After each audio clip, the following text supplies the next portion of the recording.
आदाब, नमस्कार, अस्सलाम वालेकुम नाजरीन। पल पल न्यूज के प्राइम टाइम में आप सबका खैर मकदम है और मैं हूं आपके साथ नदीम मुकरम। आज सुबह से तमाम धमकी भरे फोन कॉल आना शुरू हो गए और मैसेजेस की बौछार हो गई और तभी से एक आईटी सेल चैनल की मास रिपोर्टिंग के लिए लगा दिया गया।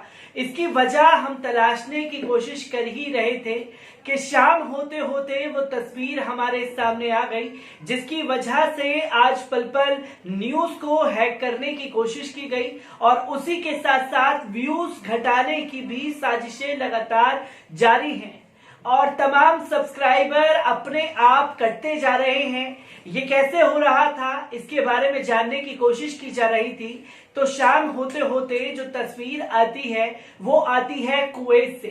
कुवैत के शाही खानदान में से एक, जिन्होंने इस हुकूमत के खिलाफ अपना बिगुल फूंक रखा है, क्योंकि जिस तरह से भारत में इस्लामोफोबिया इंडिया ट्रेंड कर रहा था ट्विटर पर और ये ट्रेंड कई घंटों तक करता रहा, जिसके चलते लोगों में एक उत्तेजित हुए, कुछ पैनिक हुए, तो मोदी सरकार चारों तरफ से घिरती हुई नजर आई और इसके खिलाफ सबसे पहले आवाज उठाने वाले कुवैत परिवार के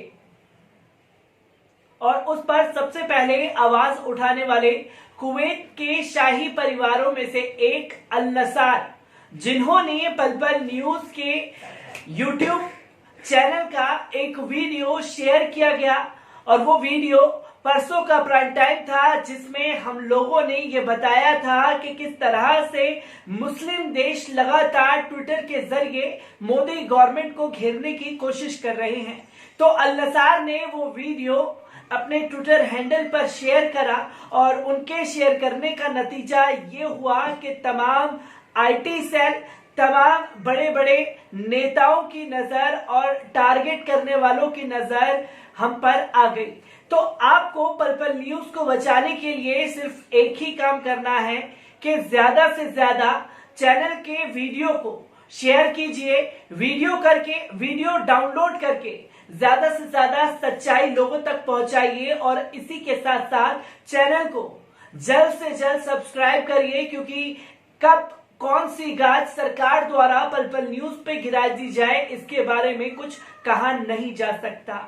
ये तो बात हुई अल नसार की, पर आज जो तस्वीरें लगातार हम लोगों के सामने आई वो तस्वीर वाकई अफसोसनाक है, क्योंकि हम लोग बीते दिनों से मीडिया द्वारा ये प्रोपेगेंडा देख रहे थे कि आज तबलीगी जमात के लोगों को पकड़ा गया और पकड़ा भी नहीं गया, उन लोगों को गिरफ्तार किया गया। कुछ ऐसे एंकरों ने बताने की कोशिश की और तबलीगी जमात के सभी लोगों में कोरोना पाया गया तो तमाम लोगों को जगह जगह, किसी को एलएनजेपी हॉस्पिटल, किसी को राम मनोहर लोहिया हॉस्पिटल, तमाम लोगों को तमाम जगहों पर पहुंचाया गया और उनको क्वारंटीन कर दिया गया। क्वारंटीन करने के बाद जो तस्वीरें सामने आ रही हैं, जिसमें से एक तस्वीर के बारे में पहले भी मैं प्राइम टाइम में आप लोगों के सामने बता चुका हूं कि सुल्तानपुरी में किस तरीके से भेदभाव तबलीगी जमात के लोगों के साथ किया जा रहा था। तो आज तबलीगी जमात से ही जो सुल्तानपुरी से खबर आई कि भूख के कारण एक तबलीगी जमाती की मौत हो गई है। कुछ लोगों ने वहां के वीडियो हम लोगों के साथ साझा किए हैं, तो चलिए पहले वीडियो पर नजर डाल लीजिए। मेरा नाम मोहम्मद शाहिद, सुल्तानपुरी के क्वारंटीन में इस टाइम मौजूद हूँ। ये यहाँ के क्वारंटीन है, जिसमें हमारा पुलिस प्रशासन बहुत मदद कर रहा है, लेकिन डॉक्टरों की लापरवाही से यहाँ 2-3 आदमी की डेथ हो गई है और जिसमें अभी एक मुस्तफ़ा नाम के आदमी की मौत हुई है। ये हमारे इमाम साहब सुल्तानपुरी के, जो हम अंदर जाके हमने पता लगाया तो यहाँ के जितने भी क्वारंटीन लोग हैं उन्होंने हमें बताया कि ना तो हमें टाइम पे खाना मिल रहा है और ना ही हमें दवाई मिल रही है। हमारी कोई नहीं सुनता। पुलिस मदद कर रही है, लेकिन डॉक्टर हमारा साथ नहीं दे रहे हैं। ना कोई दवाई देता है, ना टाइम पे खाना मिलता है। और ये सुल्तानपुरी का क्वारंटीन पुलिस महकमा मौजूद यहाँ पर, ये भी पुलिस महकमा मौजूद यहाँ पर, पुलिस लगातार साथ देते हुए। और ये हमारे मछली मार्केट के प्रधान उस्मान भाई लगातार यहाँ जो क्वारंटीन है उनको अपनी जेब से खाना भी दे रहे हैं। और मैं भी इनके साथ लगा हूँ। मेरा नाम मोहम्मद शाहिद है। पुलिस यहाँ लगातार हमदर्दी कर रही है, लगातार देखभाल कर रही है, लेकिन डॉक्टरों की लापरवाही से एक दिन हर दिन यहाँ पर किसी न किसी की डेथ हो रही है। खाना नहीं मिल रहा है, दवाई नहीं मिल रही है, यहाँ कोई देखभाल नहीं हो रही है। ठीक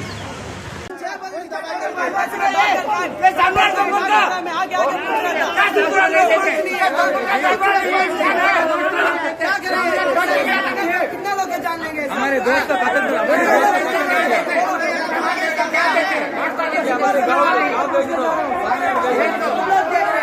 उसके पास आके पूछा डॉक्टर आया कि नहीं आया? नहीं, अभी नहीं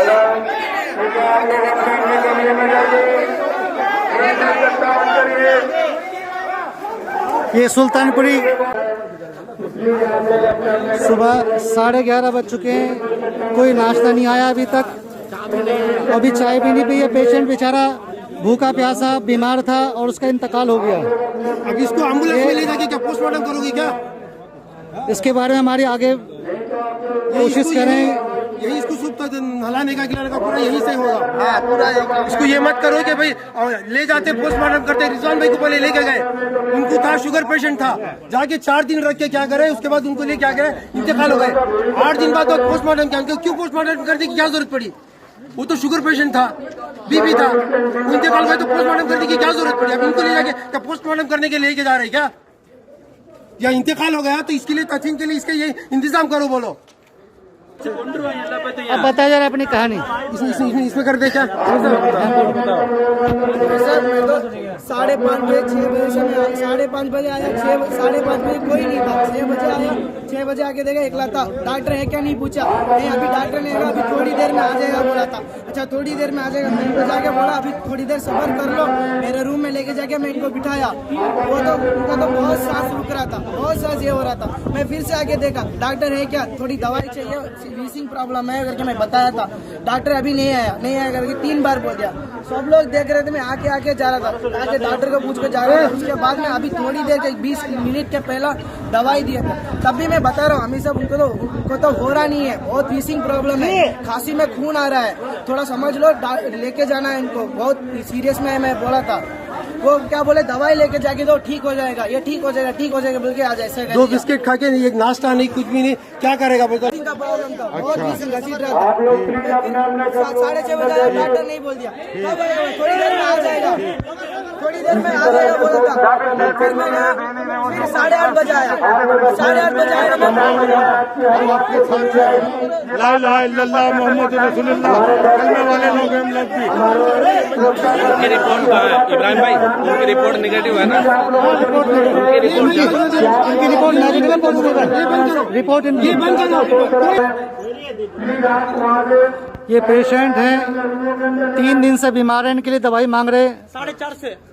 और सुबह 8 बजे से 3-4 मरतबा मैं डॉक्टरों के पास जा चुका हूँ। मैं खुद 3-4 डॉक्टरों के पास जा चुका हूँ।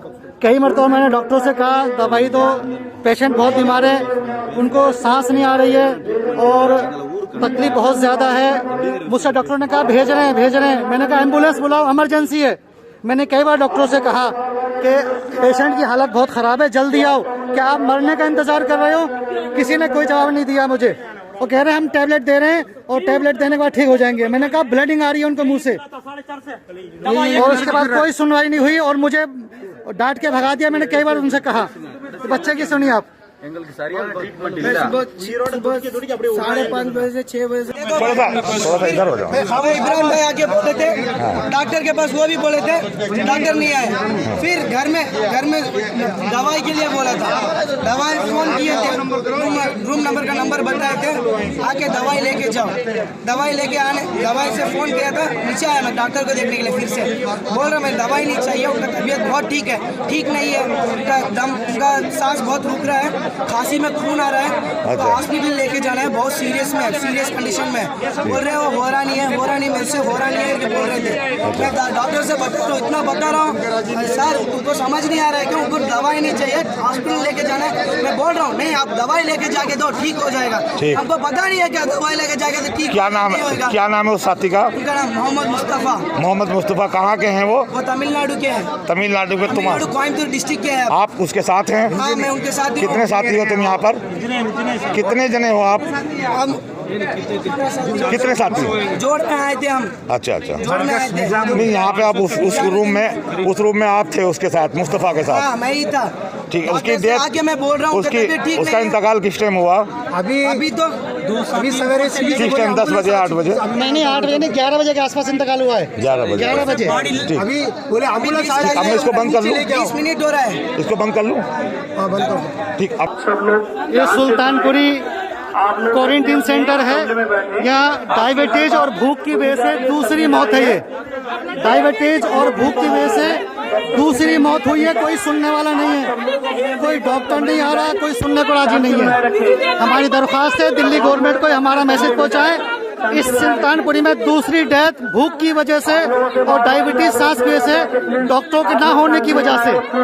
तो दोस्तों, आपने देखा कि हाजी शाहिद ने सरकार से सिर्फ इतनी ही अपील की कि अगर वो लोग क्वारंटीन किए गए हैं तो उनको डॉक्टरों की सुविधाएं क्यों नहीं दी जा रही। जो सवाल खड़े होते हैं, वो सवाल पहला ये है कि जो क्वारंटीन किए गए, जब उनमें कोरोना के लक्षण नहीं पाए गए तो उनको किस आधार पर वहां पर रखा गया है, जहां बड़े बड़े दावे तो सरकार कर रही है कि हमें जो है लोगों के साथ में डिस्टेंस बना करके रखना है, पर 800-900 तबलीगी जमातियों को वहां क्वार्टरों में रखा गया है। उनके साथ किस तरीके से उनके जीवन के साथ खिलवाड़ किया जा रहा है, इसके ऊपर बात करने को मीडिया, ये सरकार तैयार नहीं है। पर आए दिन हमारे दिल्ली के मुख्यमंत्री तबलीगी जमात को कोसते हुए नजर आते हैं कि तबलीगी जमात का जो केस हुआ उसके कारण जो है दिल्ली में संक्रमण की संख्या बढ़ गई, और जिनमें संक्रमण नहीं पाए जा रहे, जहां 800-900 तबलीगी जमातियों को आपने वहां रखा, उनमें से लगभग लोगों की रिपोर्ट जो है वो नेगेटिव आई है, फिर भी उन्हें क्यों वहां रखा गया है, जो सवाल खड़ा होता है। और क्यों उन लोगों को खाना मुहैया नहीं कराया जा रहा, दवाई मुहैया नहीं कराई जा रही। जो शुगर के पेशेंट हैं, जो हार्ट के पेशेंट हैं, उन लोगों के साथ, उनके जीवन के साथ इतना बड़ा खिलवाड़ कैसे ये हुकूमत कर रही है, इसके ऊपर भी सवाल खड़े होने चाहिए। जहां विदेशों में, अरब कंट्रीज में ये सवाल तो उठ रहे हैं कि इस्लामोफोबिया इन इंडिया, जहां मोदी सरकार से सवाल पूछे जा रहे हैं, और उस बीच जब सरकार जवाबदेही के लिए अपने दूतावासों को आगे कर रही है, दूतावास आकर के अपने बयान दे रहे हैं, और उस बीच डिफेंड करने के लिए सरकार के नुमाइंदे, सरकार के नेता मुख्तार अब्बास नकवी आ जाते हैं और ये कहते हैं कि भारत के मुसलमान सबसे ज्यादा सुरक्षित हैं। और आज जिस तरीके की खबर सामने आई, क्या मुख्तार अब्बास नकवी कोई एक्शन लेंगे, कुछ बताने की कोशिश करेंगे कि आखिरकार भूख से तबलीगी जमाती की मौत कैसे हो गई। जो सरकार बड़े बड़े दावे कर रही है कि हमने ये खाना यहां पहुंचाया है, तो आपका खाना तबलीगी जमातियों के पास क्यों नहीं पहुंच रहा, कैसे एक तबलीगी जमाती की मौत हो गई, इस पर कई सारे सवाल खड़े हो रहे हैं। और मैं तमाम ऐसे ही सवालों में प्राइम टाइम में आप लोगों के साथ जुड़ता रहूंगा। तब तक के लिए दीजिए मुझे इजाजत। शुक्रिया।